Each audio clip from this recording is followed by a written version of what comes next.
આજે તો હું ઉઠી ગઈ છું 5:30ની આસપાસ. ફ્રેશ થઈને પછી ચાલુ કરી કસરત. જો કે આટલું બધું વહેલા તો મને જરાય ઉઠાતું નથી. ખેર કસરતનો કાર્યક્રમ ખતમ કરીને આવી ગઈ કિચનમાં. એક બાજુ યુગ માટે ફ્રાઈડ ઇડલી બનાવી અને બીજી બાજુ ચા ઉકળે છે. ચા બની ગઈ તો બેસી ગયા ચા પીવા. યુગ પણ દરરોજ અમારી જોડે થોડી ચા તો પીવે છે. આજે તો ચા પીતા પીતા મચ્છર બહુ કરડ્યા તો ધુમાડો કરી લીધો. પછી યુગના 2 ટિફિન તૈયાર કરીને બેગમાં ભર્યા. હવે એને છૂટવાનો ટાઈમ 2 વાગ્યાનો છે તો 2 ટિફિન તો આપવા પડે. પછી એને સ્કૂલે મૂકી આવીને હું આવી ગઈ ધાબા પર મારી શાકભાજીનું અપડેટ લેવા. વેલામાં તો કંઈ નવીનતા નથી, પણ નાના નાના રીંગણા આવવાની શરૂઆત થઈ ગઈ છે.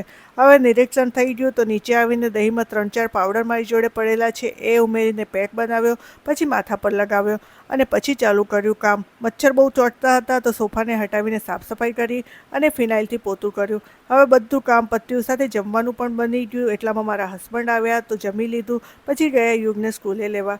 છૂટીને એને અહીં 5-10 મિનિટ તો રમવું જ પડે છે. ખેર પછી ઘરે આવીને એને જમવાનું આપ્યું. પછી સાંજ પડી તો એ હોમવર્ક કરે છે ને હું આવી ગઈ કિચનમાં જમવાનું બનાવવા. તો આવો રહ્યો આજનો દિવસ. બ્લોગ સારો લાગ્યો હોય તો લાઈક શેર અને કમેન્ટ જરૂર કરજો.